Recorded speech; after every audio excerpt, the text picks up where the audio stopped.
안녕하세요. 산소형제TV의 슈니아빠입니다. 오늘도 저의 본업인 NICU 얘기로 찾아왔는데요. 오늘 말씀드릴 내용은 바로 미숙아, 이른둥이들이 입원할 때 드리는 설명에 대한 내용들을 이번에 정리해서 말씀드리려고 합니다. 이번 영상들에서는 미숙아, 조사나 이른둥이 아이들을 그냥 통틀어서 미숙아라고 표현을 할 거니까 제가 그렇게 단어 사용할 거라는 걸 알고 넘어가시면 좋을 것 같아요. NICU에 미숙아들이 입원하게 되면 의사나 간호사들이 이제 설명을 드리게 되는데, 보통은 출산 직후기 때문에 아빠분들이 오셔서 설명을 듣게 돼요. 그런데 아버지분들이 이 타이밍에 굉장히 정신이 없거든요. 왜냐면 이제 분만을 막 끝낸 엄마의 보호자이기도 하지만 아기의 보호자이기도 해서 양쪽을 다 챙기기가 정말 정신이 없어요. 그 상황에서 처음 듣는 낯선 단어들의 설명들을 많이 듣다 보니까 또 어려워하시기도 하고요. 그리고 설명드리는 내용이 정말 많아요. 그래서 이걸 다 기억할 수가 없고, 설명을 다 듣는다고 하시더라도 대부분은 다 까먹으세요. 그래서 문제가 아빠 혼자 설명드리러 왔다가 이 설명 내용들을 엄마한테 이제 전달을 해야 되는데 그게 굉장히 어렵습니다. 그래서 이번 상담이 끝나고 나서 다음에 다시 한번 상담을 원하시는 분들도 많은데, 이 NICU 상담이라는 게 원하는 때에 마음껏 할 수가 없거든요. 그래서 속 시원한 대답을 듣기가 어렵기도 해요.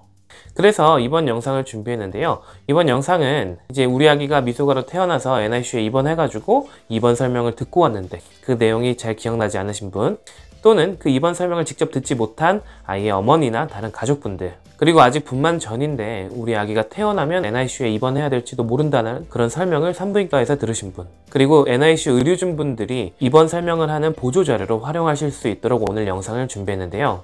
이번 영상은 제가 NICU 시리즈를 기획하게 된 계기인 만큼 내용이 되게 많지만 정말 심혈을 기울여서 준비를 했으니까요. 이런 분들이 한번 보시고 주변 분들에게 많이 알려주시면 우리 아기가 NICU에서 몇 주 동안 입원을 해야 되는데 그 과정을 이해하시는데 많은 도움이 될 겁니다. 이번 영상을 보실 때 주의해야 될 점은요, 모든 아기들이 상황이 다 다르다는 거예요. 우리 아기들이 입원을 할 때 보통 미숙아에 대한 일반적인 설명들을 전반적으로 드리게 되는데요.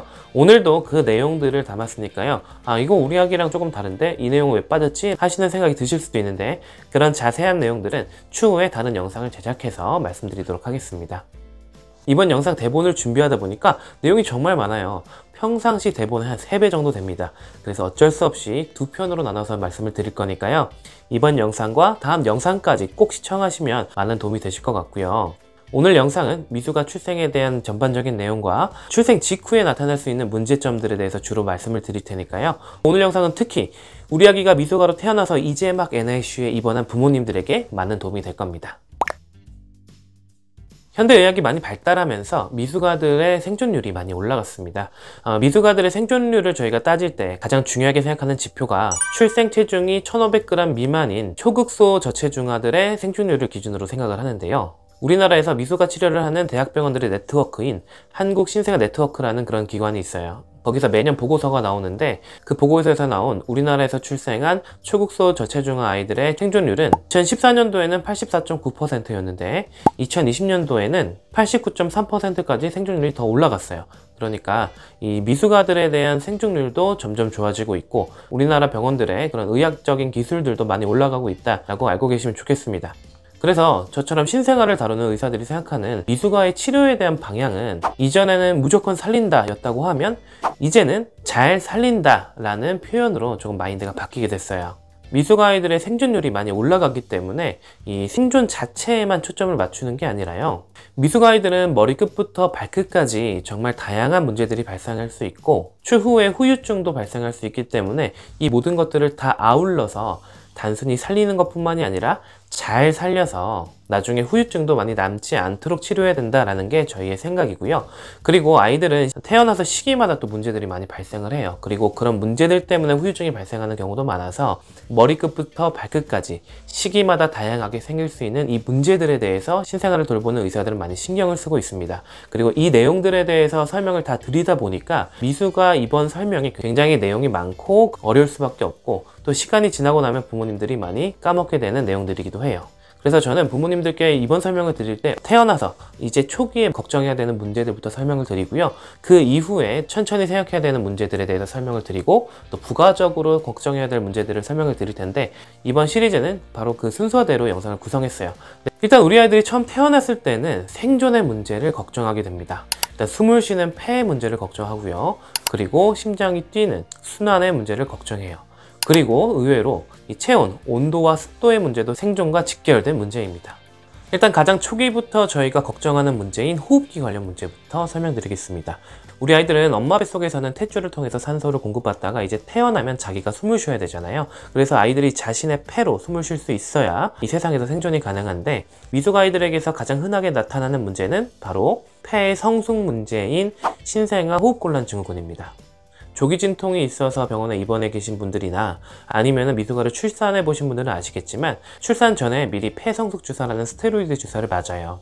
그렇게 되면 엄마 뱃속에 있는 태아의 폐성숙이 촉진되면서 이 신생아 호흡곤란 증후군이 예방이 되기도 하지만요, 이 폐성숙 주사를 맞고 너무 얼마 안 된 상태에서 아기를 출산하거나 아니면 이 주사를 맞더라도 너무 이른 주수에 태어난 아이들은 미처 폐가 다 발달하지 못한 상태로 태어나게 됩니다.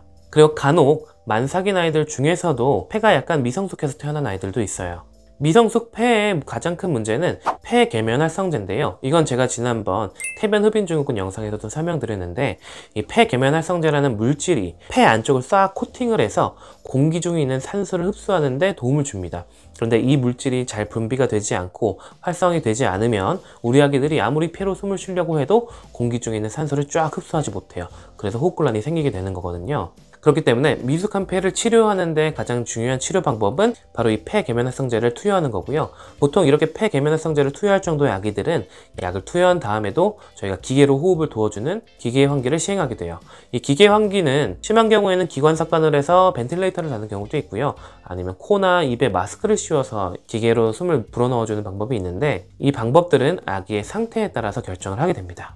그리고 정말 아이의 상태가 안 좋은 경우는 호흡기 치료뿐만이 아니라 신생아 소생술, 그러니까 CPR을 시행하는 경우도 있어요. 그런데 신생아 아이들이 막 태어나서 심정지 상태가 왔을 때 가장 많은 원인이 이 호흡기 문제 때문에 오는 거라서 호흡만 잘 되더라도 소생술이 성공하는 경우가 많습니다.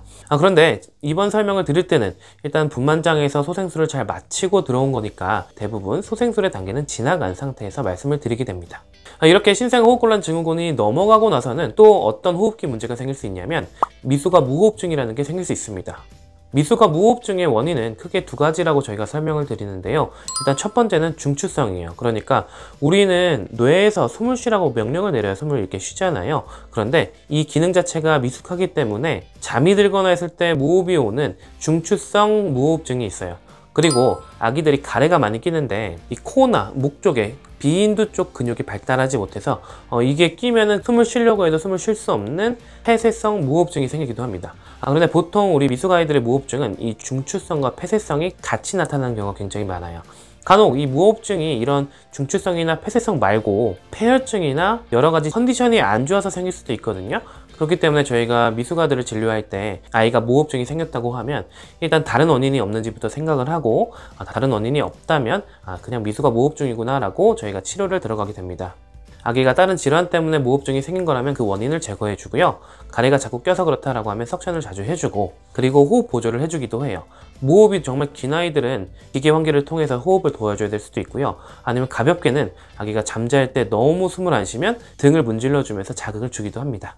그리고 약물 치료도 있는데요. 약물 치료는 주로 카페인을 사용하게 돼요. 우리가 졸릴 때 카페인 먹는 것처럼 아기들에게 카페인을 줘서 뇌를 조금 깨워준다라고 생각하시면 편할 것 같아요. 그리고 저희가 미숙아 진료를 하면서 호흡기 문제에 있어서 가장 걱정하는 문제는 바로 기관지 폐 이형성증이라는 병이 생길까봐 그것을 걱정하게 되는데요. 미숙아 아이들이 폐를 다 완성하지 못하고 태어나기 때문에 출생 후에 폐가 발달되는 과정이 굉장히 중요하잖아요. 그런데 이때 산소를 과다하게 투여해야 되거나 아니면 기계 환기를 통해서 압력을 조금 받거나 아니면 폐렴 같은 감염이 발생을 해서 폐 발달 자체가 조금 저해되는 경우가 있어요. 이런 경우에는 산소를 지속적으로 투여를 해줘야 아이가 산소 포화도를 유지하는 경우가 있습니다. 이런 경우를 저희가 기관지 폐 이형성증이라고 하고요. 이 기관지 폐 이형성증을 예방하기 위해선 저희가 폐 기저질환을 빨리 치료하게 되고 호흡 보조를 꾸준히 해주게 됩니다. 신생아들이 호흡 곤란이 있을 때 숨쉬기 위해서 너무 많은 에너지를 쓰면 그게 또 성장을 방해해요. 그런데 아이들이 성장을 잘 하는 게 폐 발달에 중요하기 때문에 이 호흡 보조를 적절히 해주는 것도 중요하고요. 그리고 동시에 영양분을 충분히 공급하면서 아기들의 성장을 많이 도와주게 됩니다. 그리고 필요한 경우에는 스테로이드 치료를 하기도 해요.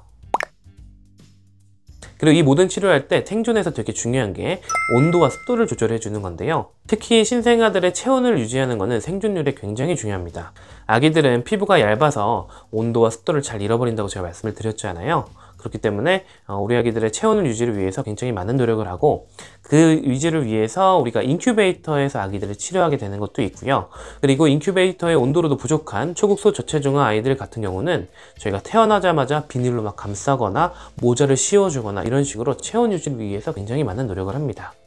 저희가 이렇게 인큐베이터 치료를 하는 가장 큰 이유 중에 하나가 바로 체온 조절과 습도 조절이다라는 거 이제 이해하시겠죠? 이 이야기들은 바로 이 영상에서도 설명드렸으니까 이 영상 보시면 기본적으로 신생아들을 NICU에선 어떤 치료를 하는구나 라는 거 이해하실 수 있을 거예요. 자, 이렇게 호흡 문제, 폐의 문제가 해결되고 나면 그 다음에 찾아오는 문제는 바로 심장의 문제입니다. 물론 뱃속에 있을 때부터 선천성 심장질환을 진단받고 태어난 아기들 같은 경우는 처음 태어났을 때부터 심장이 문제예요. 하지만 그런 심장의 기형이 없이 태어난 미숙 아이들 같은 경우는 폐의 문제가 해결되고 나면 찾아오는 게 심장의 문제인데요. 그 이유들은 굉장히 복잡하지만 우리가 조금이라도 잘 이해하기 위해서 어떤 걸 아셔야 되냐면, 일단 우리 아기가 태아일 때, 엄마 뱃속에 있을 때 온몸에 피를 돌리는 혈액순환의 방법과 태어나고 나서 그 이후에 혈액순환을 시키는 방법이 다르다라는 사실을 아셔야 돼요. 그걸 자세히 표현한 그림이 이건데 딱 봐도 되게 복잡하죠. 그래서 이걸 다 이해하실 필요는 없고요. 자, 이 그림을 아주 간략하게만 이해를 하자면요, 일단 이미 태어난 아기나 우리 같은 성인들 같은 경우는 우리가 산소를 공기 중으로 흡수해서 이 폐로 흡수한 다음에 폐에서 혈액들이 쭉 산소를 흡수해서 심장을 통해서 그 피들이 다시 온몸으로 퍼지면서 전신에 산소를 공급하게 되는데, 우리 태아들 같은 경우는 이 순환이 조금 달라요. 태아들 같은 경우는 양수 속에 있으니까 공기 중에 있는 산소를 흡수할 수 없잖아요. 그러니까 폐를 안 쓴다고 생각하시면 돼요. 그래서 어떤 식으로 산소를 공급받냐면, 엄마 탯줄을 통해서 아기들이 산소를 공급받은 다음에 그게 심장으로 갔다가 심장에서 폐로 가야 되는데 폐로 안 가고 바로 전신으로 이렇게 빠져나간다, 이렇게 생각하시면 편합니다. 이런 특이한 순환 구조를 도와주는 게 바로 폐동맥과 대동맥을 이어주는 동맥관이라는 친구가 있고요. 심장의 4개의 방 중에 2개, 두 심방의 가운데가 뚫려있는 난원공이라는 이 두 구조가 태아의 이 특별한 순환을 만들어주는 구조예요. 그러니까 반대로 얘기하자면 이 난원공과 동맥관은 태아일 때는 굉장히 중요하지만 태어나고 나서는 꼭 닫혀서 없어져야 되는 구조입니다. 특히 문제가 되는 게 이 동맥관이 닫히지 않는 동맥관 개존증인데요. 미숙아일수록 이 동맥관 개존증이 잘 생기고, 특히 더 일찍 태어난 주수가 작은 아이들일수록 더 잘 생긴다고 되어 있습니다. 그 이유는 이게 정상적으로 동맥관이 닫히려면 보통 만삭이 이후에 태어나서 다치는 거니까 미숙 아이들 같은 경우는 아직 다칠 준비가 안 되어 있는 거예요. 이게 다치기 위해서는 동맥관을 유지하는 호르몬이 좀 없어지기도 해야 되고요. 동맥관이라는 게 결국 혈관이기 때문에 이 혈관 내막의 구조가 튼튼해야 다칠 때 쫙 다칠 거 아니에요. 그런데 이 구조 자체도 미숙하기 때문에 미숙 아이들은 이 동맥관 기존증이 잘 생긴다고 되어 있습니다. 그리고 혈력학적 문제, 그러니까 뭐 폐로 가는 동맥의 압력과 대동맥의 압력 비율 이런 것들을 따지는데, 그건 너무 어려운 얘기니까 이해하실 필요는 없고요. 이제 호흡에 관련된 문제, 그러니까 폐 컨디션 자체 때문에도 이 동맥관 개존증이 생길 수도 있다라고만 이해하시면 되겠습니다. 동맥관 개존증이 있으면 생기는 문제는 뭐냐면, 동맥관이라는 아이가 하는 역할이 폐로 가는 혈관인 폐동맥과 온몸으로 가는 혈관인 대동맥을 연결하는 이런 다리 역할을 하는 혈관이라고 그랬잖아요. 그런데 보통 온몸으로 가는 혈관의 압력이 되게 높기 때문에 이 다리를 통해서 대동맥으로 가는 혈액이 폐동맥으로 좀 셉니다. 그래서 온몸으로 전달되어야 할 혈액들이 폐로 새어나가게 돼요. 그래서 폐와 그리고 결과적으로는 뇌까지 이런 피가 많이 몰리게 되는 울혈 현상이 나타나게 되고요. 이것 때문에 호흡곤란이나 폐출혈, 아니면 심하면 뇌출혈까지도 발생할 수 있다고 되어 있습니다. 그리고 반면에 온몸으로 가는 혈액은 부족하기 때문에 소변량이 줄고 신장 기능이 떨어지는 신부전이나 장에도 혈액 공급이 잘 되지 않으면서 괴사성 장염 같은 여러 가지 장기들의 문제가 발생하게 돼요. 그래서 동맥관 개존증은 꼭 치료를 해야 되는 질환인데요. 치료 방법은 기본적으로 수액 조절을 하고 이뇨제를 쓰면서 혈액량을 최소한으로 조절을 하는 게 기본적인 치료고요. 그리고 필요하면 약물 치료를 할 수 있습니다. 그리고 약물 치료로도 잘 치료가 되지 않는 경우에는 수술이나 시술을 하게 되고, 아주 작은 미숙 아이들이나 상태가 위중한 아이들 같은 경우는 빨리 수술을 하게 되고, 어렸을 때 동맥관 개존증이 있는지 몰랐다가 나중에 발견되는 경우, 좀 큰 아이나 성인 같은 경우는 시술로도 충분히 치료할 수 있어요. 이 문제들에 대해서는 다음에 따로 영상을 만들어서 더 자세하게 설명드리도록 하겠습니다.